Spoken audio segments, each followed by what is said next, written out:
Welcome है आप सभी का द कैरियर प्लानेट पर।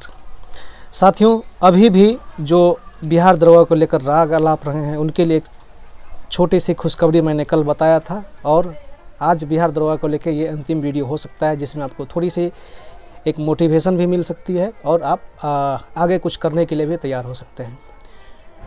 साथियों, ये ज़िंदगी हर किसी को एक मौका ज़रूर देती है, ठीक है, और उस मौका को आसान शब्दों में लोग कल कहते हैं, ठीक है।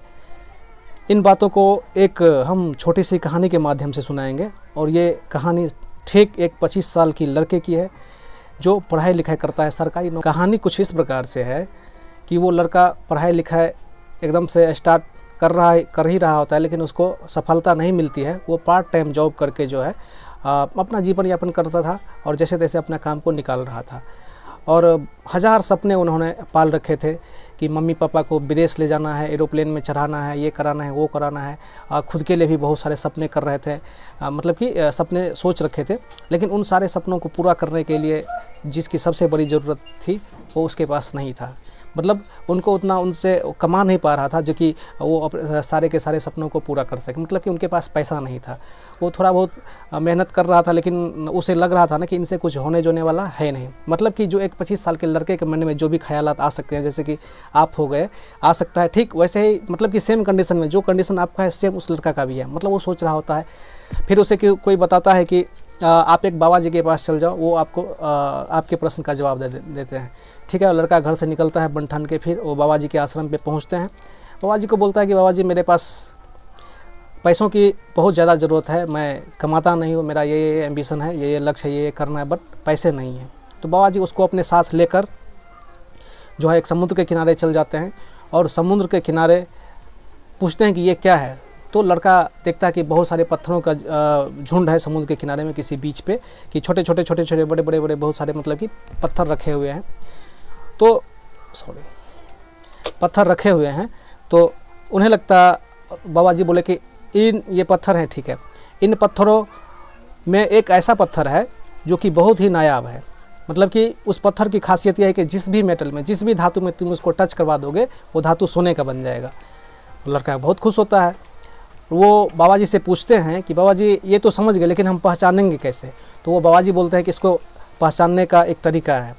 वो पत्थर जिनसे तुम्हारी लाइफ बदलने वाली है, वो पत्थर का टेम्परेचर तुम चेक करना है, ठीक है। उसका तुमको तापमान चेक करना है कि वो अन्य पत्थरों के तुलना में वो गर्म होगा, ठीक है। यहाँ पर जो मैक्सिमम पत्थर है सब के सब ठंडे पत्थर पड़े हैं, लेकिन वो पत्थर जो तुम्हारे हाथ में आएगा वो गर्म पत्थर तुमको जो है सो नज़र आने लगेगा। तो बाबा जी इतना बात कह के चल गया।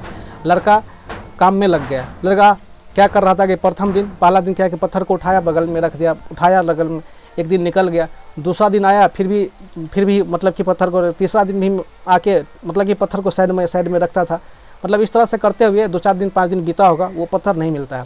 लड़का वैसे रेगुलर रूप से आता था, पत्थर को साइड करता था। अचानक से फिर उसको कुछ सूझना, मतलब कि कुछ सूझ ही नहीं रहा था, कुछ समझ ही नहीं पा रहा था। वो क्या कि पत्थर को फिर पानी में फेंकने लगा, क्योंकि पत्थर को साइड कर रहा था तो हो गया, मतलब कि भीड़ लग रहा था। वो क्या कर रहा था कि पत्थर को पानी में फेंक रहा था, उठाता था फेंक देता था, उठाता था फेंक देता था।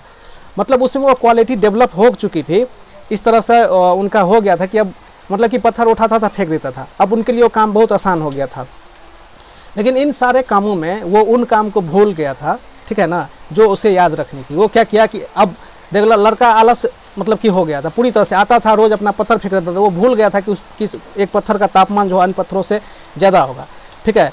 तो क्या करता था, आता था फेंक देता था। एक दिन आया ऐसे अचानक से और वो पत्थर फेंकना चालू करता है, लेकिन जैसे वो एक पत्थर को फेंकता है हाथ में, पानी में जैसे पत्थर गिर रहा होता है, गिरने ही वाला होता है, उसे अचानक से याद आता है वो पत्थर मैंने फेंक दी जिससे मेरी लाइफ बदलने वाली थी, ठीक है। मतलब कि वो टेम्परेचर जिस पत्थर का होता था उस पत्थर को लड़का पानी में फेंक चुका होता है, ठीक है। और उसके बाद वो सिर्फ और सिर्फ पश्चाताप कर रहा होता है। तो इस तरीक़ा से लोग अपने हाथ से जो मौका को खो देते हैं, ठीक है। इस तरह से उनके हाथ से वो मौका चल जाता है। तो यहाँ पे सबसे बड़ी दिक्कत क्या है कि जो बात उनको याद रखना था वो बात यहाँ पर जो है मतलब कि वो याद नहीं रख पाए थे। लेकिन मौका ज़िंदगियाँ सबको एक बार देती है, ठीक है, कि आपको ये चीज़ करना है। तो आपको भी मौका एक बार फिर से मिल गया है। आपने बिहार दरोगा की वैकेंसियाँ में आपने क्या किया कि क्वालिफाई नहीं किया, आपका जॉब नहीं लगा, समझिए कि आपने वो गर्म पत्थर वहीं पे छोड़ दिया। उसके बावजूद भी आपके पास एक मतलब कि एक चीज़ है, आपके पास, उस पत्थर को आप उस पानी में मत फेंकिए, ठीक है ना। कहीं ऐसा नहीं आवेश में आके आप कुछ से कुछ कर दो, इस यहाँ से भी आउट हो जाओ। इसीलिए जिन भी लोगों को सपना है, जिन भी लोगों का सपना है एक प्रतिष्ठित सरकारी नौकरी, ठीक है, तो उसके लिए मेरे हिसाब से बहुत ही बेटर होगा ये बिहार एसएससी सीजीएल की जॉब, ठीक है।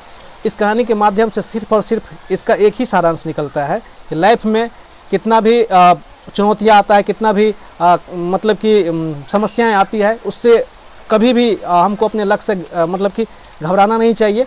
ज़िंदगी में जो है हमेशा से एक ना एक बार मौका मिलता है। अब देखिए ना, जैसे दरोगा की वैकेंसी ख़त्म हो गई, फिर भी आपके लिए तो एक मौका है ना, तो आप अपने इस मौका को गवाइए मत, ठीक है ना। अच्छे से आप अपना सारा का सारा एफर्ट दीजिए। वो दिन दूर नहीं है कि जिस दिन आप कहेंगे कि मैंने एक कहानी सुना था, उस कहानी के माध्यम से मेरा सोच बदला और उस सोच के हिसाब से आज मैं सचिवालय में जॉब कर रहा हूँ, ठीक है। तो यदि आज अभी भी आपको थोड़ा सा टेंशन है या नहीं हो रहा है, जिन लोग का हो भी गया नहीं भी हो रहा है, तो कहीं ना कहीं मुझे लगता है कि अब करना चाहिए तैयारी, अब जोर शोर से करना चाहिए। अब टाइम नहीं है, ठीक है। आपके पास नवंबर में जो है 26-27 नवंबर को जो है डेट दे दिया है, और अभी से आप यदि नहीं है सीरियस तो फिर से दिक्कत होगी, ठीक है। तो अब जो यहाँ पर मैं वीडियो बनाने वाला हूँ या कुछ भी वीडियो लेके आने वाला हूँ, तो सिर्फ और सिर्फ बिहार एसएससी को लेके आने वाला हूँ। दरोगा का समय था, आ गया, अभी कुछ आने जाना है वाला है नहीं। उसके बावजूद भी कुछ लोग यहाँ पर अपना कोर्स वगैरह लेके आ रहे हैं, ठीक है, कि दरोगा ही है, पहला बैच फुल हो गया, दूसरा बैच फुल हो गया, उन सब में नहीं पढ़ रहे हैं, ठीक है। आप पहले क्या था उस चीज़ को छोड़ दीजिए, अभी वर्तमान में क्या चीज़ है जो आपके सामने में है, वो चीज़ आपको देख के जो है, अभी वैकेंसी भी नहीं है, अभी से तैयारी करके आप भूल जाओगे, ठीक है ना। ऐसा नहीं है कि आप एकदम से मतलब कि बैठे हुए आपको कुछ नहीं आता है। आप उस रेस के घोड़ा हो, ठीक है, जिसको चाबुक लगाने की ज़रूरत नहीं होती है, बस उनको लक्ष्य दिखाई देना चाहिए। उस लक्ष्य को, हज़ारों भीड़ को एकदम से साइड करके आगे बढ़ने की क्षमता आप में है। यदि आपने दरोगा की तैयारी पिछले 2-3 सालों से की है तो उस चीज़ को आप मत देखो। अभी आपके सामने बिहार एसएससी है, तो उसके लिए आपको देखना चाहिए, ठीक है। इसके लिए जो भी चीज़ें ज़रूरत है, अब उस पर मैं बारीकी से बात कर लूँगा, ठीक है। तो कुल मिला के बात यही है साथियों कि घबराना नहीं है, हड़बड़ाना नहीं है। हमसे भी ज़्यादा मतलब कि आप लोग तो हड़बड़ा नहीं सकते, एकदम मैं ही हड़बड़ाया, तो जब मैं थोड़ा सा खुद को संभाल सकता हूँ तो आप भी संभाल ही सकते हैं, ठीक है। तो इसी तरीक़ा से हंसते रहिए, मुस्कुराते रहिए और अपने लाइफ को एकदम से अच्छे से एंजॉय कीजिए। टेंशन में भी यदि आप एंजॉय करना सीख जाते हैं तो थोड़ी सी अच्छी बात होती है और लाइफ थोड़ी सी आसान बन जाती है। और मैं समझ सकता हूँ कि इस 28-29 साल या 25-26 साल में जब आप बेरोज़गार रहते तो आप पर कितनी भारी जो है सो समय का सामना करना, मैं मतलब कि बोल नहीं पा रहा हूँ, एक्सप्रेस नहीं कर पा रहा हूँ, अंदर में है, बोल नहीं पा रहा हूँ, तो समझ सकते हैं चीज़ों को। तो यही सारी चीज़ें कहना था, ठीक है। और फिर से अब मिलते रहेंगे।